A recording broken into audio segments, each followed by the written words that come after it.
What virtual plastic surgery is, that it is taking technology of virtual reality and making patients see how they could possibly look after surgery has been done. Many times it is the fear of that unknown that prevents people from coming and seeing a plastic surgeon.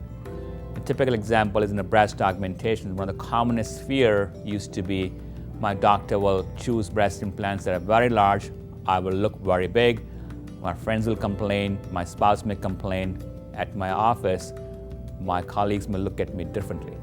Our job over here at Genesis is to help you come to the decision before the surgery as to give you a very good idea how you're going to look after the surgery. That's where virtual reality comes in. And with the VR, we will take a photograph after taking some measurements. We may scan your breast in a three-dimensional fashion. Once that's done, we can send the images to get a three-dimensional animation image of yourself. We can rotate the image, you can look from the top, you can look from the bottom, you can look from how you look from the side. We then choose the implant after discussing with the patient what is best. Now the fun begins. We then take this implant, put that within the 3D image, and we take it to the next step. We then give them the Samsung's VR glasses. They put the glasses on and they can visualize themselves how they're going to look today before the surgery has been done. When we use virtual reality glasses, the patient is not aware or does not know what to expect. I do, my nurse does, but the patient doesn't. And so I show them on the laptop what it's going to look like, and I said, I'm going to give you virtual reality glasses, put them on, I want you to sit down because you will be lost for a few minutes. And when they sit down, put the glasses on, and the first thing is the joy, acceleration, oh my gosh, because they have now seen something that they never expected. I asked them to look them to left, to right, different directions, because they can see the breast from different directions inside there. And more important, when they look down, they see the new breast on themselves right now.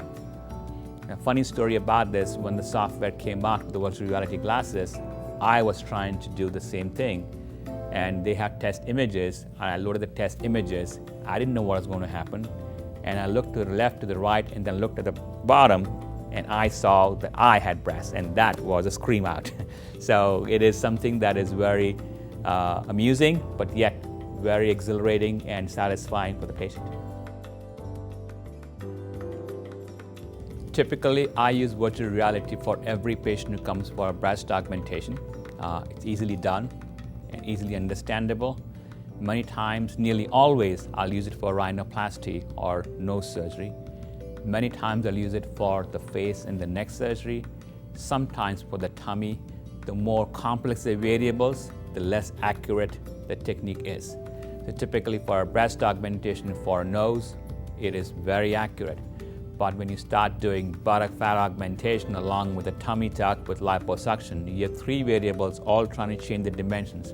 It's not very accurate as yet. It's still in the beta stage. Things will change, and I'm sure in the next couple of years, we'll be able to better visualize even in those areas.